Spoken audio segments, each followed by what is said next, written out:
I appreciate everyone coming. I'm Michael Elrod-Erickson. I'm the assistant coach for Team USA in the IPL. I also coach the UH powerlifting team, and I have my own personal coaching business, Premier Power and Performance. Brendan is a great example and testimonial for me. In the first 3 months that we worked together, he added 70 pounds to his deadlift, and in the first year, 120. So we went from 465 to 585 in the first year. Yep. I also helped write and teach the USPA's Level 2 coach certification course. And like my personal deadlift, if anyone's curious, I pulled 651 2 weekends ago. So I got an international elite deadlift in 2 different weight classes. I was going to ask, is that a record or something? Yeah. So it would have been the junior national record in PLU, but you can't set those at local meets. So yeah, that's just my resume real quick. In terms of what we're talking about today, pretty much everything is going to apply to both sumo or conventional. So it doesn't matter which stance you plan to use. All the concepts still apply the same. We'll just go through everything, and then at the very end, we'll add on the little bit of stuff that is different for if you want to pull sumo. But even if you do compete with sumo deadlifts, it's good to know how to conventional deadlift, because it's like a true expression of like a hip hinge, going through hip flexion and then extension, whereas sumo kind of like muddies the water with a little more ab and abduction and internal rotation and external rotation at the hip.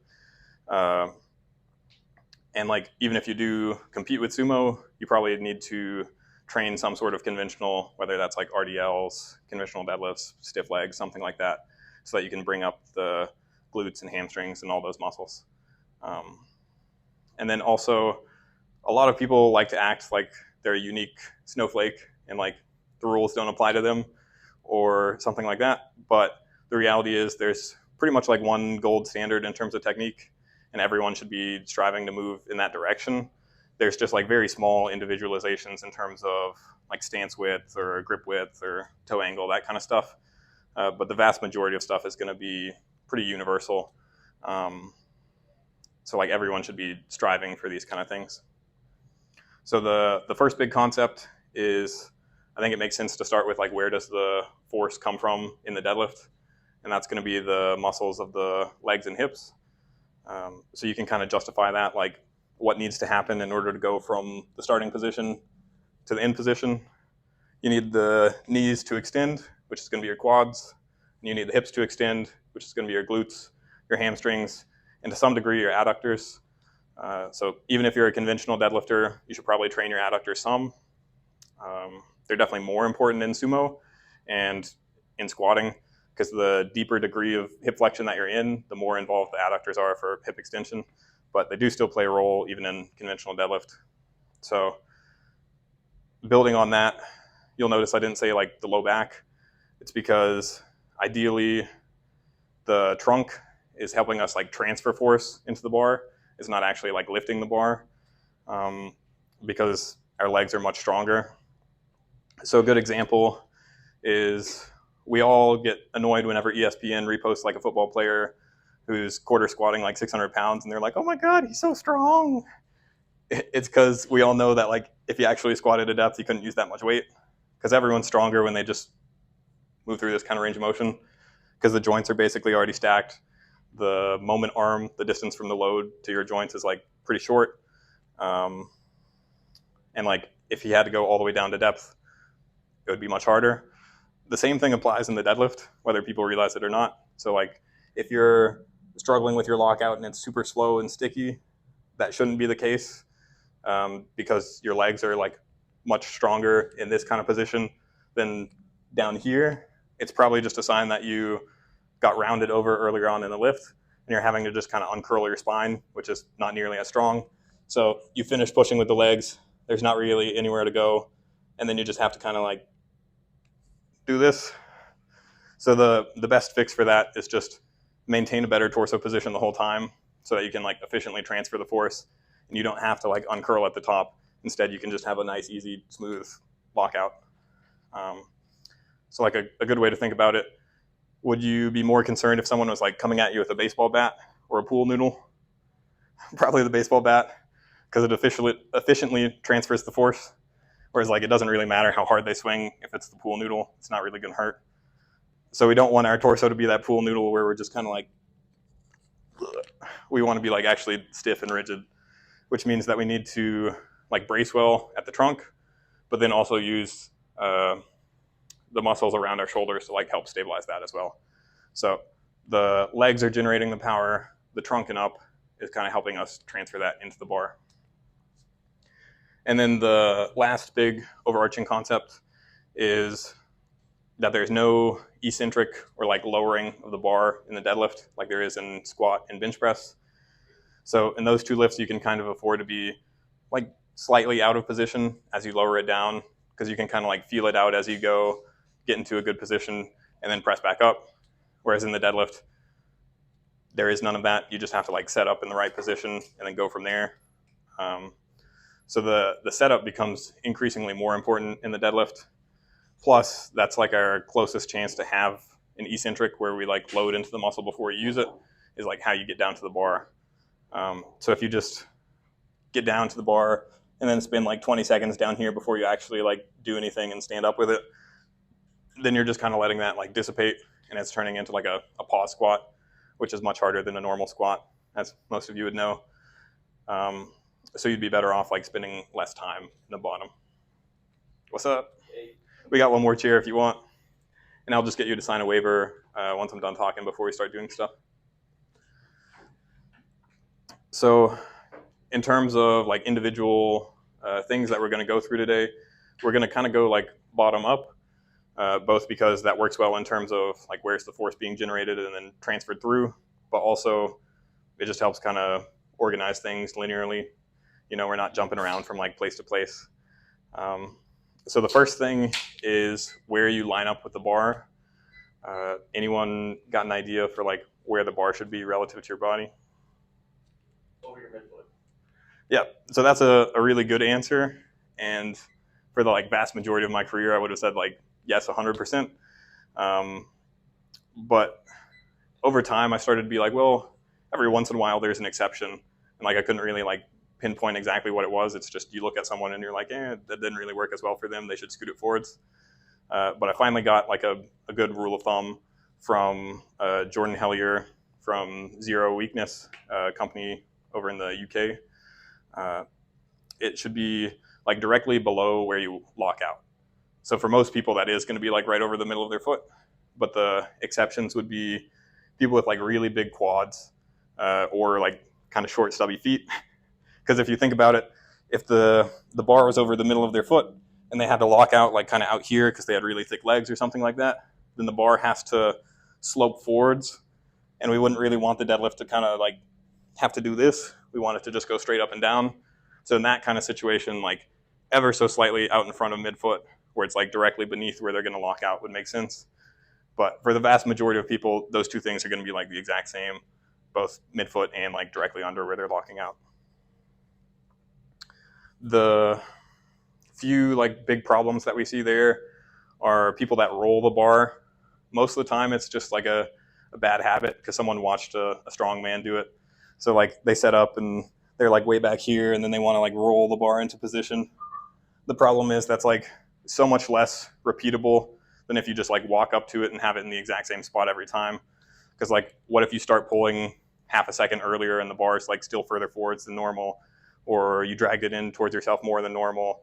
Like you can have it consistent every time if you just walk up to the bar and use some sort of landmark like, hey, I want the bar over the knot in my laces or something like that.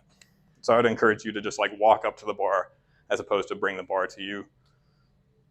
And then something that you can look for in terms of knowing if the bar is like not in the right spot is if you watch your videos back of you deadlifting and the plates are like spinning a bit, then it's probably a sign that the bar is like shifting before it starts to come off the ground.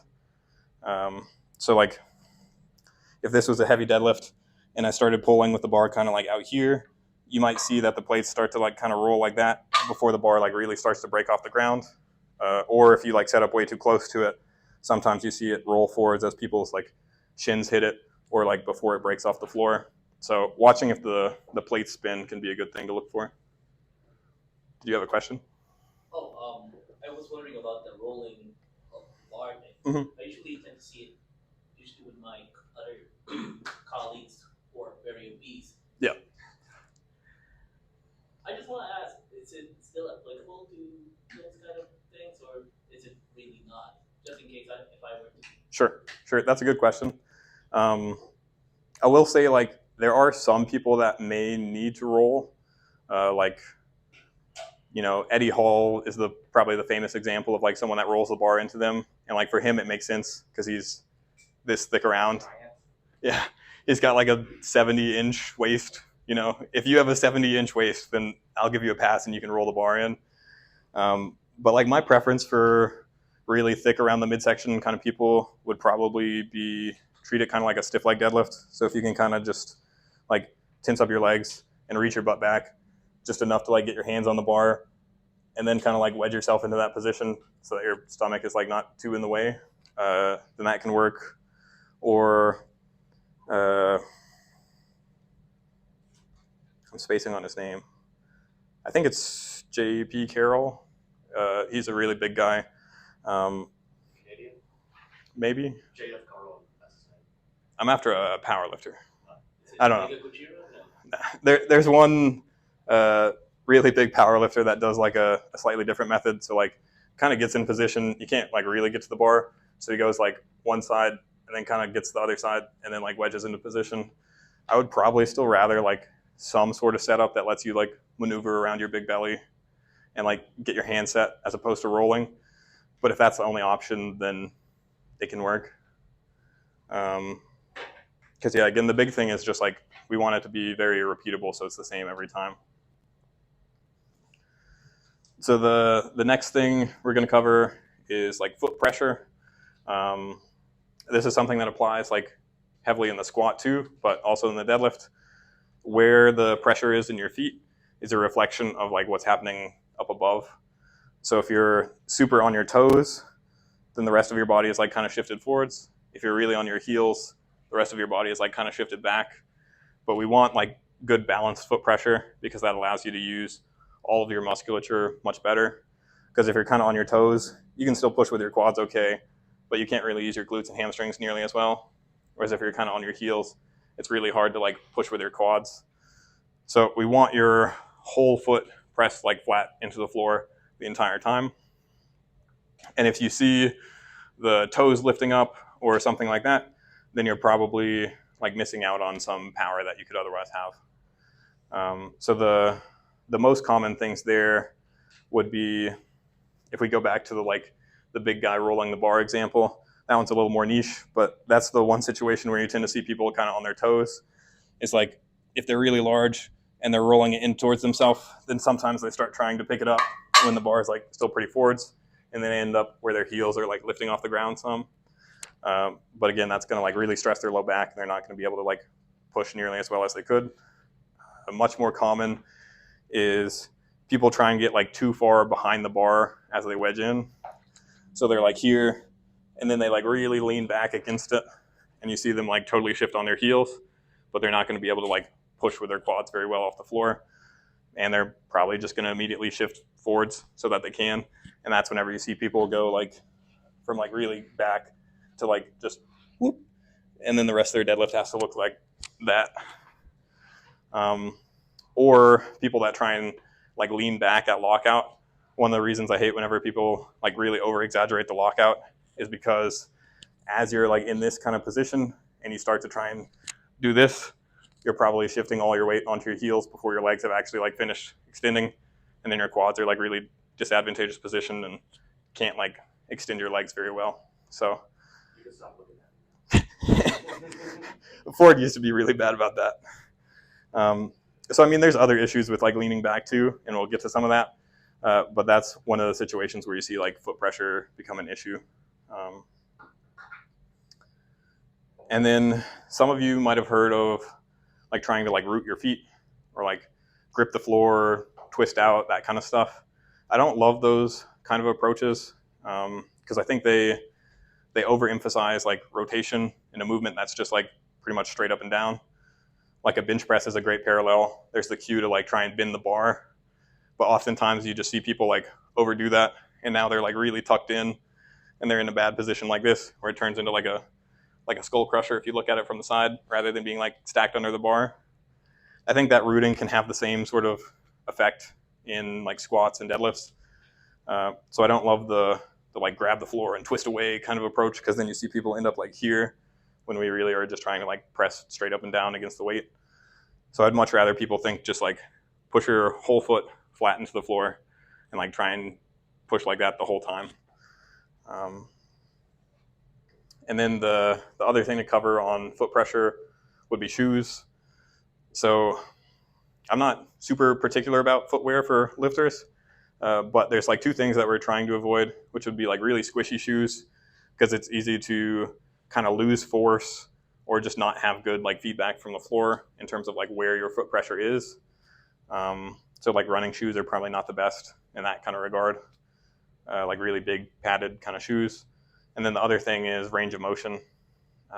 So whether it's just because they're thick soles or if you deadlift in heels, the problem there is when you elevate your body, now your lockout is like up here, whenever before it was here, but like the start position is still the height of the bar. So you're just having to move it however much further, however tall your shoes are. And like powerlifting is really a game of trying to make the lifts as efficient as possible, like shorten the range of motion, put yourself in the most mechanically advantageous positions. So that's like one clear, easy way to set yourself back rather than forwards, is like bad footwear. And then the next big thing would be we want our knees to be out over the bar. So back in like 2010s, it was really popular to like try and have vertical shins in the deadlift. But like we don't really want that, because it's going to limit how much you can push with your quads, which, as we established, is like one of the major movers in the deadlift. So if your shins are vertical, then there's not really much, if any, like extension of the knee. It all has to come from the hip, and you're going to be much more bent over. Whereas if you can kind of get your knees slightly over the bar, then now you can actually push with your legs and be slightly more upright as well. And that applies in both sumo and conventional. It's probably more pronounced in conventional and more pronounced if you're taller and lankier. Like some really short sumo pullers with a super wide stance will be pretty much like right there. But there's still like just a teeny bit of like knees forwards. It's not like totally behind the bar. So yeah, I'd say the big problems that we see there are people like setting up too close to the bar. If you are right up against the bar before you ever like even get down to it or wedge in or anything, then there's no room for your knees to come forwards. So you end up in that like position where your hips are way back and you can't really push at all with your quads. Or people will wedge in and they're thinking about like trying to lean back against the bar. So they're getting here, and rather than being able to have your knees forwards where you can push like that, suddenly they're back there, which is again not very strong position. So that's pretty much everything in terms of like the lower body. Now we're moving on up in terms of the things that we need in order to like transfer that force efficiently. So the biggest thing is going to be bracing through the torso. A lot of beginners will think, oh, if I don't want to like be rounded over in my deadlift, then I need to try and like really arch against the bar. But that's not what we want either, because you're much weaker in actively arching than you are just resisting flexion. So like holding a neutral position is much easier than actively extending because of how your muscles are leveraged. So what we're after is just staying straight, not arching against the bar. And then the easiest way to kind of get the feel for that is just a really simple drill that we're all going to run through real quick. So I want you to just like gradually and forcefully exhale and notice how your rib cage kind of comes in, your abs get tight, and your shoulders kind of drop down. So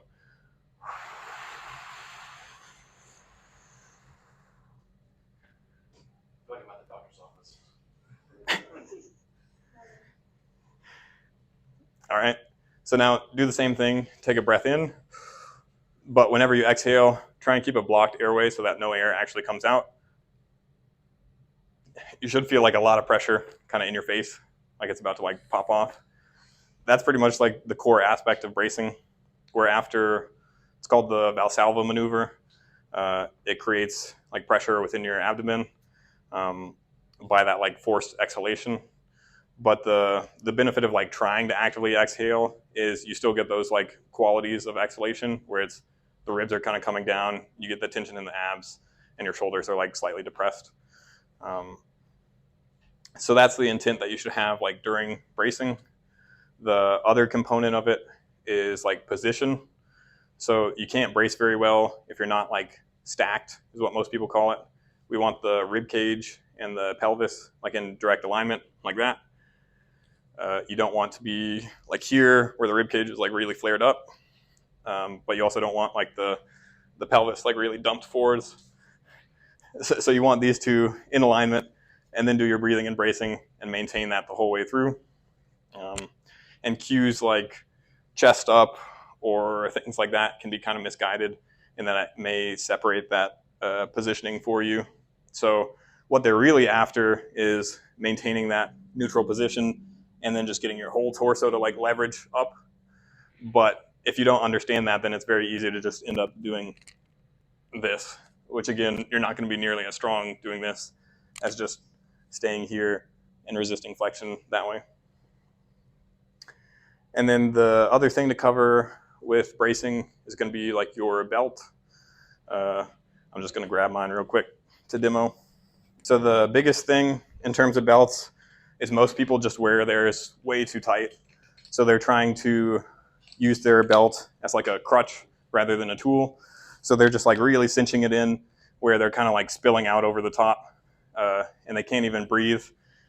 And whenever they do, it has to happen like way up here where it's like, and like, again, we don't want the ribs elevating, the shoulders elevating, all that kind of stuff. We're trying to maintain that good position. So if your belt is so tight, then you're just going to end up like stuck in this like inhalation and like extended kind of position, and it's going to suck for your brace. So you want it loose enough where even once it's like closed, but before you breathe, you can like slide your hand in there, or like it can still shift around just a little bit. But like once you actually breathe in, like now it's pretty snug. So it doesn't have to be like nearly as tight as most people think. And if it is, then it's probably actually like more of a problem than helping. And a lot of people think there's only one position to wear your belt, but there's a couple that work both on like squat and deadlift. If you have like a slightly larger belly, some people will prefer to put it like kind of sloping upwards like that. Or even if you don't, that still works. You can put it like kind of across the very bottom of your rib cage rather than like centered around your belly button. And the main benefit to that is if whenever you get down into position, it would otherwise like pinch at your hips or like kind of get shoved up into your rib cage, then like having it slightly higher might be more comfortable. And you can still like use this to brace, right? You don't have to have it down low in order to do that. And like some people argue that having it a little higher might help if you tend to round your back a little higher up. But the other option is like slightly lower than normal. Like if you put it right above the hip crease, that can also work for some people. But generally speaking, at least on deadlift, like centered right around the belly button tends to work. So the next thing kind of up the chain would be the shoulders. What we really need from the shoulders is to be pulled down kind of towards your butt or away from your ears like that. We don't want them pinched together, which can be kind of weird in that on squat, we're after like pinched together and down really hard. On bench press, we're after pinched together and down really hard. On deadlift, we want just straight down, no together. Because if you pinch together, you're actually increasing the range of motion. Because like here in that bottom position, if my arms are just, or shoulders are just pulled down, then my arms are long like this. If they were pinched together, suddenly they're way up like that, right? The range of motion just changed by probably about that much, which means that rather than being able to be here, suddenly now I have to be like way down there So my hips are lower and I'm a lot more bent over. But the benefit of pulling the shoulders down is we shorten the moment arm. So like the distance from the load, the bar at the shoulders to our hips where we're producing the force is slightly shorter by like kind of compressing ourselves. Also the lats run from like kind of down here, up the spine, along that way, and then insert over here on the arm, like in the bicipital groove. So they not only help stabilize the spine when you contract them, but they'll also help keep the bar in a good position rather than drifting away from you. Like a especially mixed grip, but we'll get to that later. You can see the bar start to kind of like drift out in front. Keeping the lats tight helps stabilize the spine and keep the bar in close. So I've got a drill for that one. If we can partner up real quick, you just want to stick your arms out, have someone else like, all right, Brennan, you mind? Yeah, so stick your arms out. And then I want you to pull your shoulders down towards your hip and then push down into me. Yep. So you should feel a lot of tension kind of like right here under the armpit. And that's kind of what we're after in the deadlift. You want to pull your shoulders down and then also have a little bit of intent to kind of pull the arms in so the bar's not drifting forwards. Can everyone give that a shot real quick? Yeah, so arms out straight. Good. Do you feel that tension like right here? Yeah, actually. Cool. Hey, Ford, do you mind grabbing me a red band real quick? So that's just a really good, quick and easy way for people to kind of like feel that kind of tension that we're after. But if this is something that you struggle with and you want to warm it up like before you go deadlift in the gym, there's a really easy drill that you can do with either a band or a cable. You just loop the band around something, pull one end through the other, and then you can be here, standing upright, shoulders down, pull it in towards yourself. You should feel that same kind of tension. And then you can also do it in your deadlift kind of position. So like reach your butt back, hinge over, pull it in, hold it for a split second, come back. So if you struggle with the bar like rolling forwards, or you have a mixed grip and your underhand side tends to drift, then that can be a really good warm up for you. So the next big thing to cover is grip. There's like two big options when it comes to powerlifting. There's either mixed grip, which is like over under. So one hand is supinated, one hand is pronated.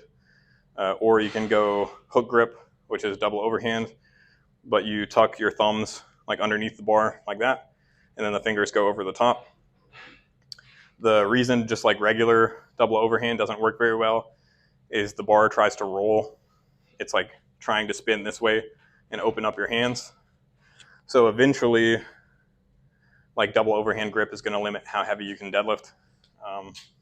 It can work through the like beginner kind of phases, but at some point you're going to outgrow it. So I would probably rather just have people vary from the beginning, kind of use one of the two long-term sustainable kind of grips. So mixed grip tends to be pretty straightforward. So we won't spend a ton of time on that, but hook grip, the biggest thing is a lot of people will really like bury the bar up here at the top of their thumb like that. But then they end up like tearing the skin through here. It's because the bar is trying to roll down to the lowest point in your hand. And as it rolls, it starts to tear. Like imagine you're laying on your back on concrete. It's probably not comfortable, but it's not that big a deal. But if someone like comes along and starts dragging you by your feet, like now your back is starting to get torn up. So it's not just like pressure, it's like friction from movement that like causes the skin to tear. And the bar is moving because, again, you're setting it like too high. So if you have like really small baby hands, then like you might actually need to like really bury it up here. But if you've got like slightly larger hands, then that can cause a lot of issues for you. So like I can almost palm a basketball, but not quite. Whenever I hook grip, there's like a visible gap of like space that you can see like up here above the bar. Whenever I used to like really bury it in there, like most people online will say, I ended up like getting blood blisters and like tearing the skin like pretty much every week until I was like, oh, I can't stick the bar there or it doesn't work. The other big thing is a lot of people will try and get their thumb like really reached across so they can get lots of fingers on top of it. But the problem there is it tends to just be excessively uncomfortable because it's much more natural to load the joint like pretty vertically like this than across where it's getting yanked like that. So if you like just barely tuck the thumb underneath at this bottom joint and leave this part pretty vertical, then that can kind of help. And you don't need a ton of like coverage with the other fingers. Like I mostly just have like 2 on top of that thumbnail. I'm definitely not getting like 3 or as many as I can or anything like that. So I'd say the single like big overarching concept there is like you want it as low in the hand as you can so that it's not rolling down to that lowest point. It's already starting there. And that also applies to mixed grip. There's not nearly as much technique in terms of like where you're putting it, but it's the same kind of thing. If you really grab the bar like way up here thinking that's going to be more secure, the reality is it's just trying to roll down. So you probably want to start it actually a little lower in your hand than you might think, especially if you get tears through here or like a ton of calluses or anything like that. It's probably because the bar is trying to like really squash that area and like rolls a little bit. So like mixed grip would probably be like right around there like that. Whereas for my hook grip, I set it pretty much just like that. It might be hard to see, but I'll try doing it from the other angle. So thumbs are like just barely underneath the bar, a couple fingers on top, and then that's it. Yep. So at least for me, I can have it pretty much like right at the base of the fingers. That's going to vary like just a little bit based on how big your hands are, but pretty much like right there.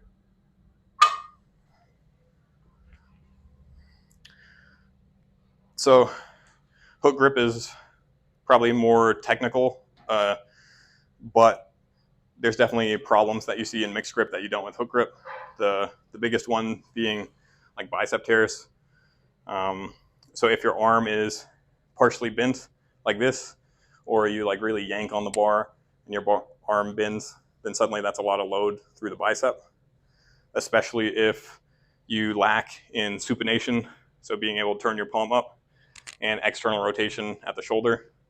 So if you can't comfortably like get into this kind of position and you're just forcing it with the bar, then that might be one like kind of risk factor, as well as like having a bent arm as opposed to like keeping it straight the whole time.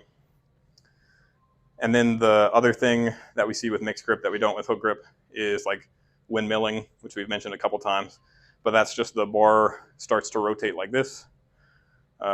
There's if I can do a demo real quick. Yeah. So like normally it's fine off the floor, but then it starts to kind of like, and like that's maybe a little more pronounced than it really gets, but like, you know, it should be pretty noticeable from a side angle. The most common causes are like that limited shoulder mobility. If you really struggle to get here and like this is what your shoulder like naturally wants to do, then, you know, you put load in that hand, that shoulder wants to kind of like go back to that position where it can actually control it. So make sure that you actually have that mobility to get here. A great way to work on that is like supinated lat pull downs, because you have to like maintain that supination and external rotation through like a really big range of motion. And like even for me, that's pretty hard. Like I stick my hands overhead and like they're more at like a 45-degree angle than fully underhand. Or like even barbell curls can be a pretty good way to like either maintain that or work on it, because you have to get like fully supinated and externally rotated to like get in that sort of position. And then in terms of the width, I would go just straight down from your shoulder, unless your hips are wider than your shoulders and you can't like get down to the bar that way. Or if your shoulders are pretty narrow and you're like totally on the smooth and you struggle with grip, then it's fine to go out just a little bit so that you're on the knurling. But generally we're looking for like straight down like this, because the wider you go, the more range of motion there is, right? Like to get out here, I have to be a lot more bent over than I would be right there. that's a little exaggerated, but still, it adds range of motion, and whenever you get out wider, it can be much harder to maintain that like good shoulder position because it's trying to like really pull you over like that. And like excessively narrow can also be a problem. You generally see that in like sumo deadlifters, but you can run into problems where you're like kind of rounded over, like the grip is super narrow, and the pecs run from like here to there, so it's getting like really shortened whenever you're here. So you often see like pec cramps, or again, it just kind of ties into the back position of people being really rounded over and then struggling to like fully lock out. What's up? The head position is another thing to cover. This one's pretty straightforward. I would say just like aim for something that's in line with the rest of your torso. So like if your torso's here, you know, that is probably fine. That's probably fine, but I wouldn't be like totally down like that or like totally up like this. Because there's a couple things to consider. The spine is kind of like one of those bendy snakes. When you twist part of it, the rest of it tends to like kind of move with it. So if my head is like really arched, then normally the low back and mid back kind of positions change with that too. Or like if I really round over, the upper back kind of goes with it. So extremely exaggerated head positions can kind of alter things up and down the spine. As well as like it alters your foot pressure and balance and that kind of stuff that we talked about earlier, because your head is pretty heavy. If it's here out in front of you, then it's shifting some of your weight forwards compared to if it was like way up like that. So I'm not saying that we want it way up to try and shift your weight back. I'm just saying that like if you start here and then you really aggressively like try and throw your head back or something like that, then you're just kind of like shifting your weight during the movement and you'll probably end up with some funkiness. So I would just try for like in line with the rest of your body the whole way through, and maybe like a slight chin pack. So like trying to make a double chin or pull your head back in space. So like here, chin back, and then as my torso changes angles, my head goes with it. The next big thing is like how you get down to the bar. A lot of people don't even think about that, but like if you have one singular takeaway from the day, it should probably be how you get down to the bar matters, because that alone can fix probably at least half of the issues that you see in the deadlift. A lot of people will be kind of rounded over because they're just bending over and then they're trying to set a good position once they're already down here. But it's so much harder to like get a good spinal position once you're already bent over than if you're just standing upright. Because if you're just like this is pretty much all that we need in the deadlift from like the waist up. So just maintain that as you get down to the bar rather than doing this and then trying to reset it. Also, in terms of like hip height, that's another thing that you see people screw up a lot. They like get their hips way too low and then they just immediately shoot up because they don't have any tension and they like get tip forwards and they're in bad position now. You can pretty much be at the exact right hip height by just only doing what you need to get down to the bar. So I would say if you can breathe and brace at the top, then you've got your torso position set and it's not really going to change. Then I reach my butt back as far as I can. Once I run out of range of motion there, I can just bend my knees. Suddenly I'm down to the bar. I only did as much as I have to in order to get down to the bar, not like a ton more, so my hips are already at the right height. And then from there, all that's left is basically just like push and stand up with it. So you can clean up a lot of issues by just being more deliberate with how you get down to the bar. And I would say treat it like an RDL. So you reach your butt back, and then whatever you need to get down to the bar, you just bend the knees.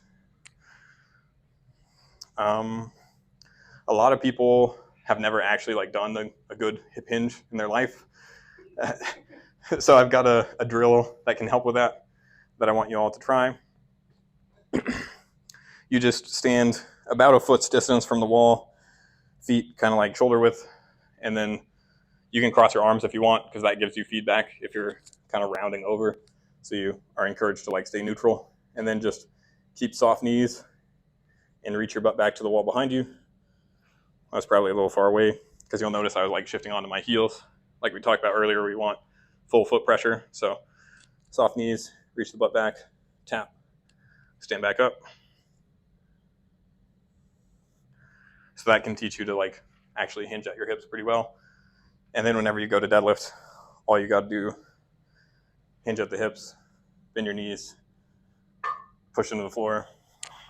And then to lower it, you want to initiate by hinging at the hips again, because if you break at the knees, then they're in the way of the bar and it has to kind of like come out forwards around, and we don't want that. So reach the butt back.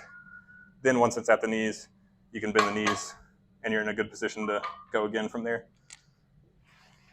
So if everyone would try the drill real quick, find a little bit of wall space, set up roughly a foot's distance away, and then reach your butt back.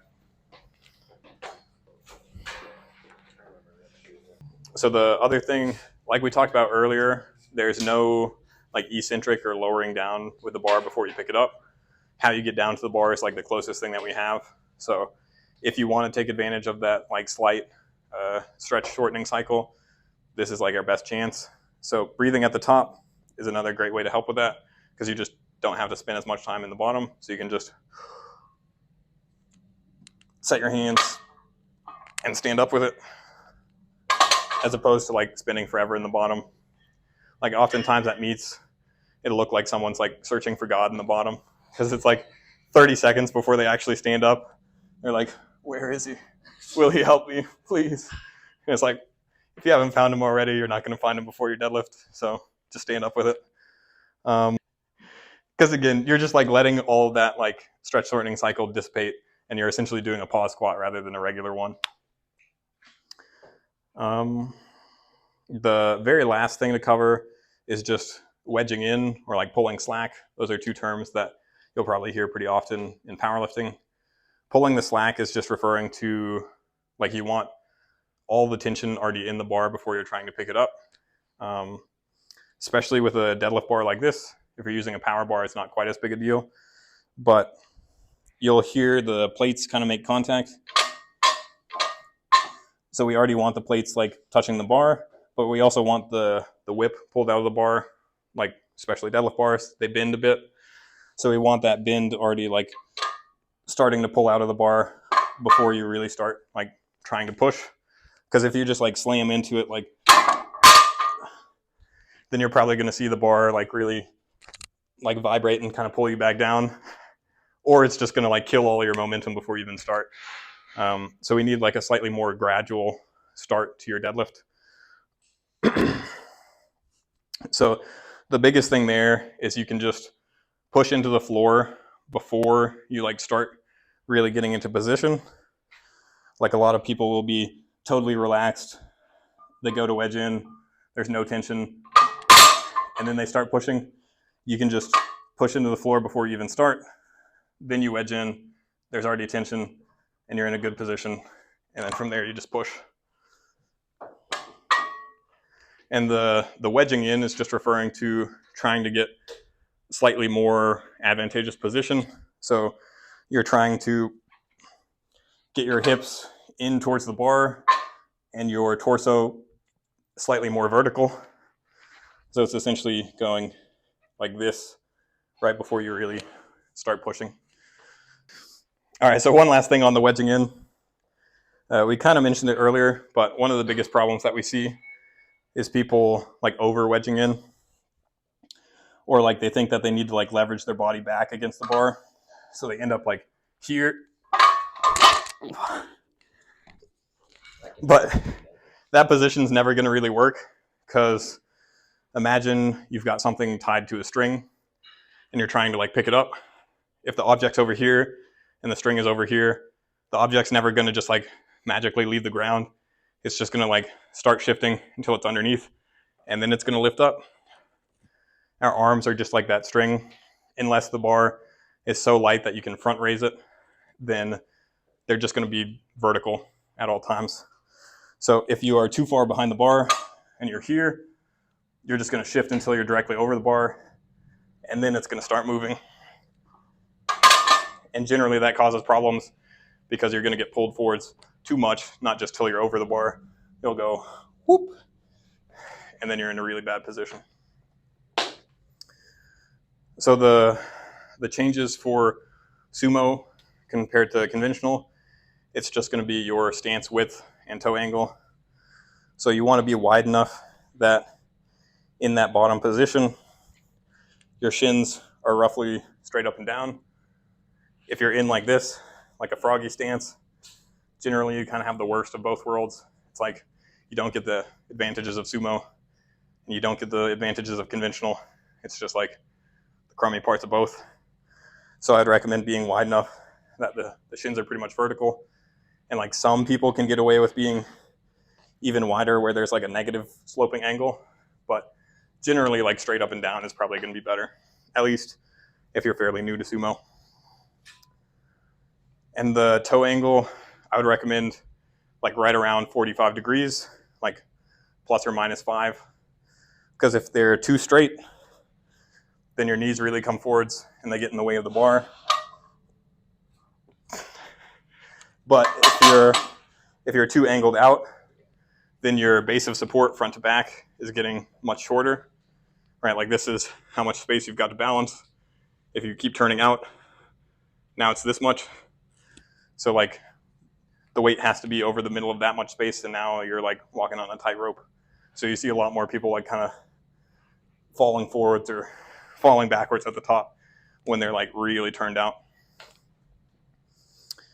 In terms of the wedging in, the biggest difference there is you need to have some intent to kind of push the knees out and the hips forwards more so than you do in conventional, because it's just straight up and down. In the sumo, you're trying to like open up and get pretty close to the bar, but everything else still applies. We're trying to line up the bar directly under where we're trying to lock out. We're like roughly mid-foot-ish. The shoulders should still be pulled down. The grip should still be straight down from the shoulders. The head should be neutral, things like that. And the thing that sumo adds in terms of foot pressure compared to conventional is you also need to manage it like laterally, not just front to back. You oftentimes see people like really emphasize the knees out and then end up totally on the outside of their feet. But then as soon as they go to push, they have to like shift back to be a more balanced position, and the knees start caving like that. So if you're going to emphasize pushing the knees out, that's fine, but you have to keep the inner edge of your foot still pressed down into the floor as you do it. Cool. Any questions on the technique parts? All right. And are you guys interested in talking about programming, or you just want to get to like actually doing some deadlifts and getting feedback? Do some programming talk, because I know with us specifically, that's been helpful for me. Okay. Cool. Before running just like a random program. Yep. Okay. We tell people who are new to the program, it kind of sucks at the start. Sure. It's kind of a no pain, no gain kind of thing. That's a good point. So hook grip tends to be pretty uncomfortable at first.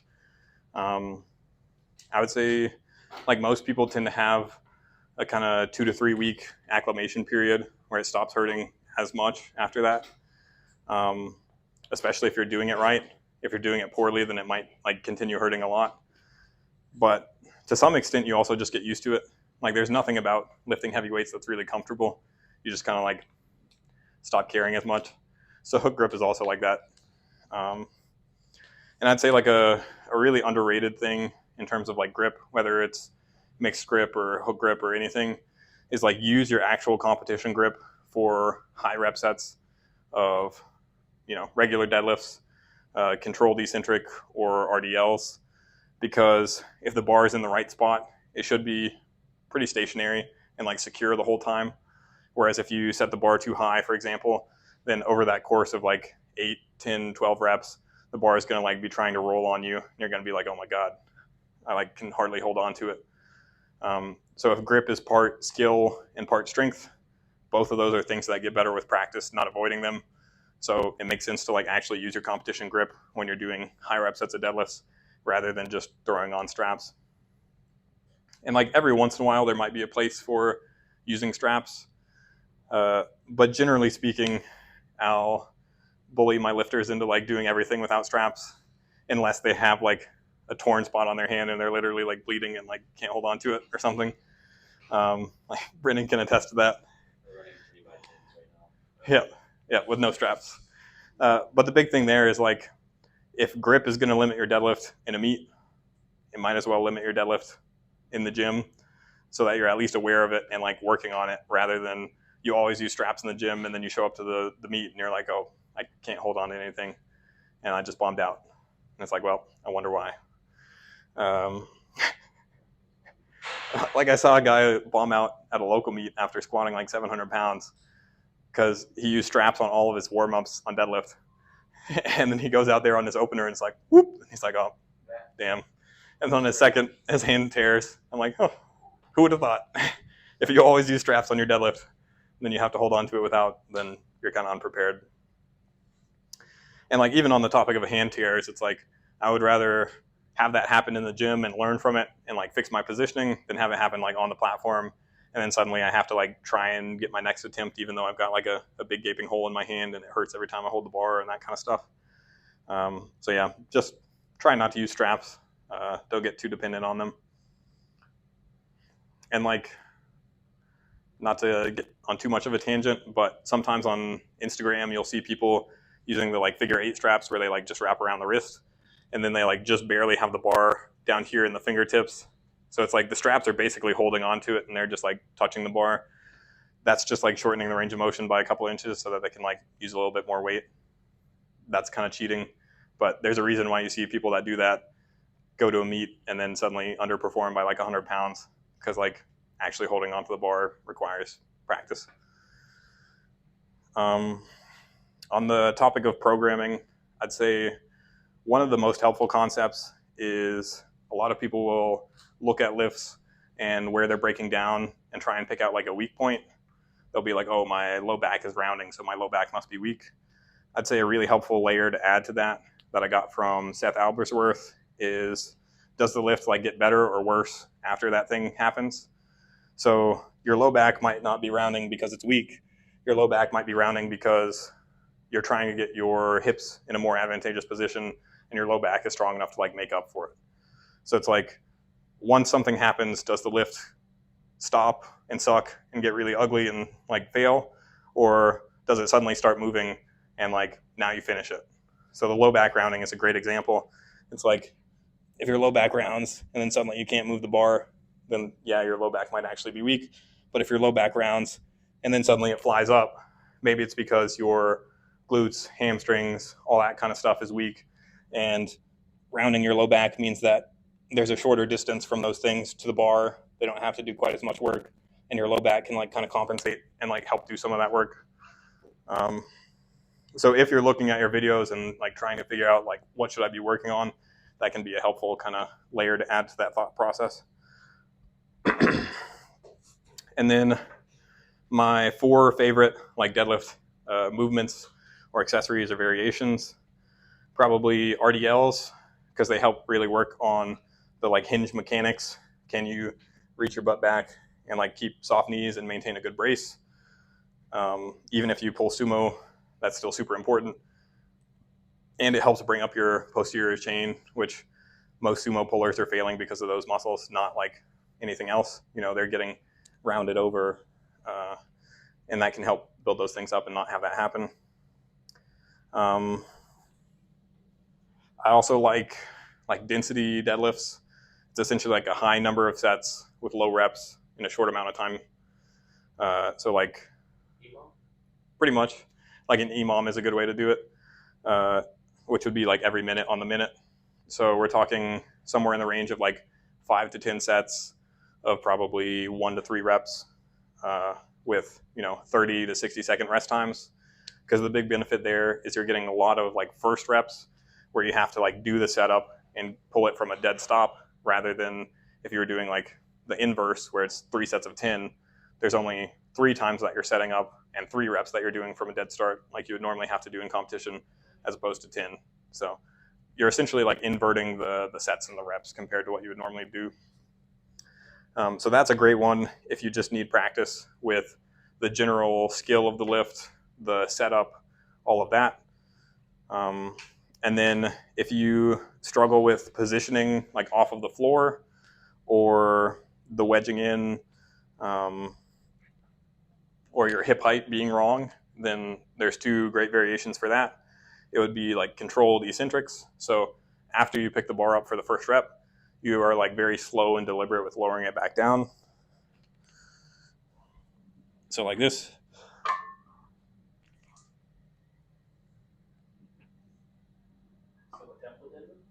Yep. And then ideally, you're not bouncing it off the floor at the very end or like completely relaxing and resetting.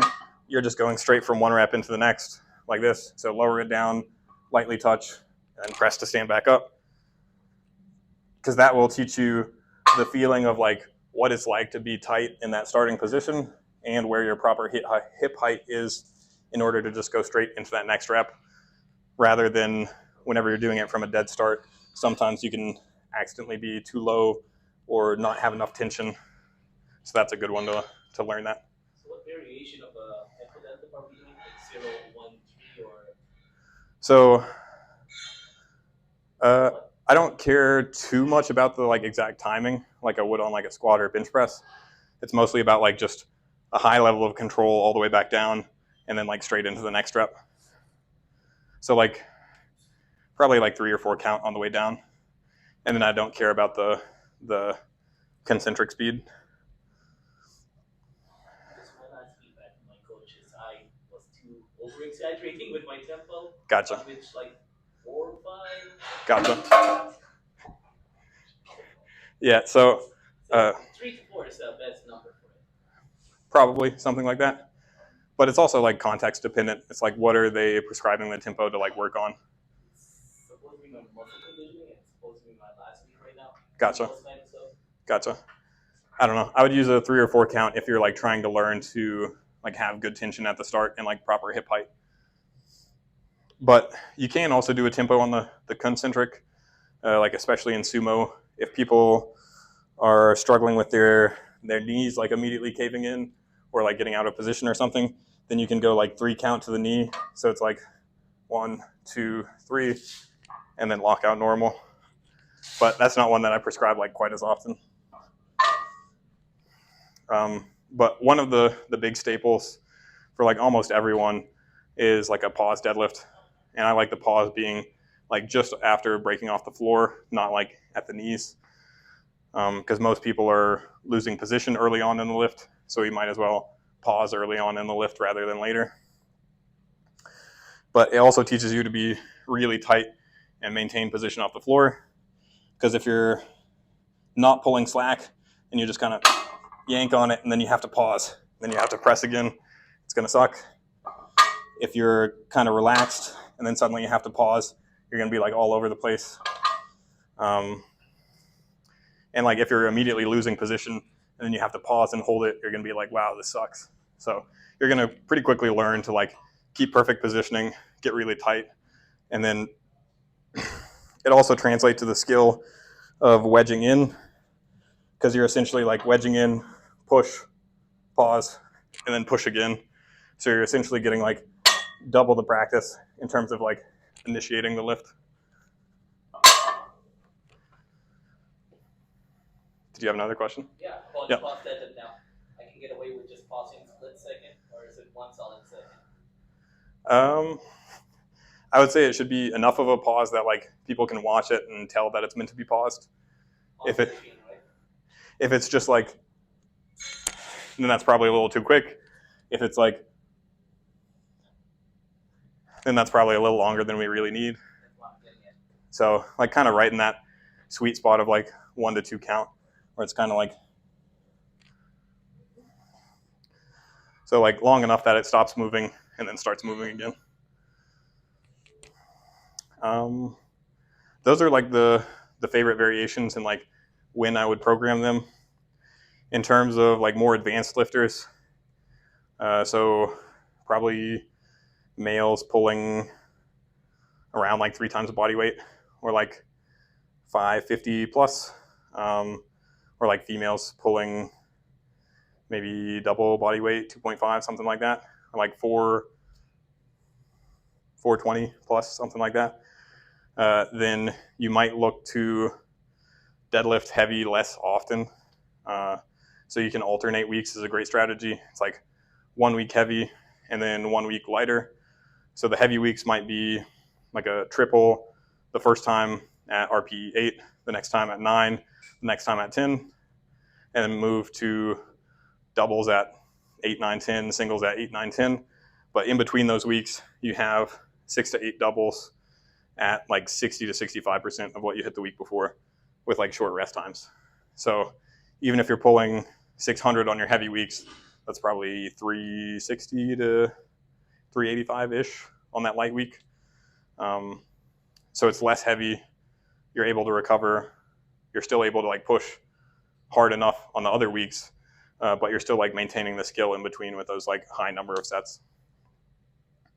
But again, I would probably only use that if you have to, like if you're struggling to recover from heavy deadlifts every week. Otherwise, you're probably better served like actually just pushing hard all the time because you can. And then high rep deadlifts are awesome if you're skilled enough to do them. Like for beginners, it's a lot of chances to like get out of position and mess up and that kind of stuff. But if you're skilled and able to do them, then it's great. Especially because like as you get stronger, you can still push high rep stuff pretty much every week. So like I don't think I can pull heavy every week anymore when my max is like 650, but pulling sets of 10, I went like 420, 450, 480, and then deload, and moved on to 8s and hit like 490, 500, 520, and then deload. So like I could still go like 3 weeks straight heavy as opposed to having to like kind of alternate if it was just like lower reps. Because again, it's just easier to recover from lower absolute loads, so like less total weight, even if the relative intensity is high. Like that was still RPEs of like 7, 8s, 9s, weeks on end.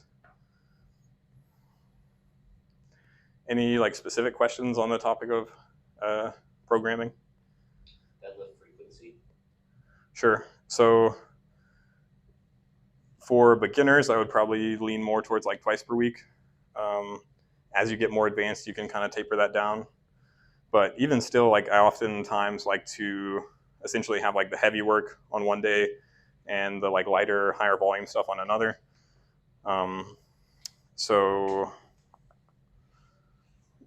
Brennan, as an example, his max is around like 580. We might have 3 sets building up to like one heavy top set on one day with a sumo, but on his squat day, we have like 2 or 3 sets of high rep RDLs, like 8s, 10s, 12s, something like that. So that we're getting more like volume on one day and like heavy stimulus on another. Whereas oftentimes people would just kind of like stick both on the same day. It would be like heavy deadlifts and then RDLs after.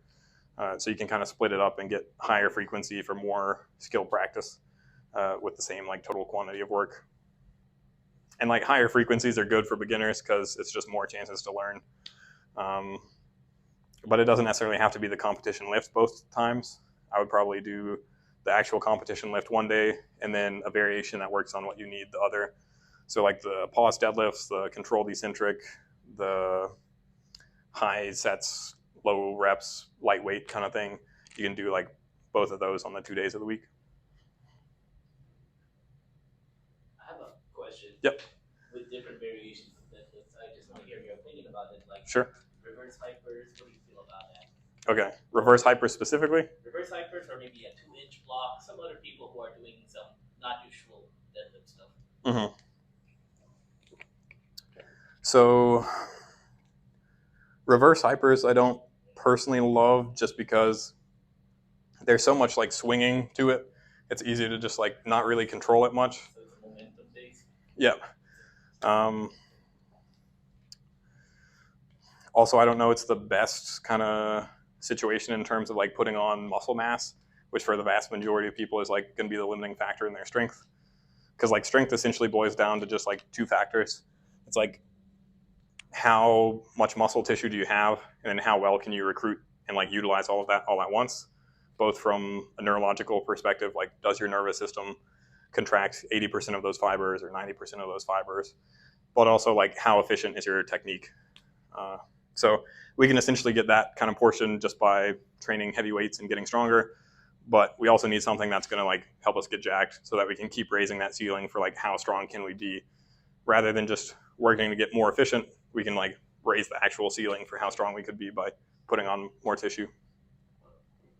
So reverse hypers are probably not the best in terms of like putting on that tissue, but I really like a 45-degree back raise or like hip extension, the little angled bench thing where you're like strapped in here. Yeah, I thought you were saying a bench squat. No. So just make sure the pad is like 3 or 4 fingers below the hip so that the pelvis can rotate over the top of it and you can like actually hinge at the hips rather than have it be like way up high where you're just kind of rounding through the spine. But that's a good one because it really reinforces like push with your hips into the pad to like stand yourself up. And it's good for like hamstrings, glutes, low back, all that kind of stuff. So in terms of like accessories outside of like variations of deadlifting, like 45-degree back raise, hamstring curls, hip thrusts are fine, rows, like pretty much anything that puts muscle mass on the upper back is going to be helpful in terms of like maintaining that torso position. And then I would also train your core in isolation. So like Copenhagen side planks, sit-ups, and like those are things that you can load. You don't have to like just do body weight. Yep, ab wheel rollouts are good.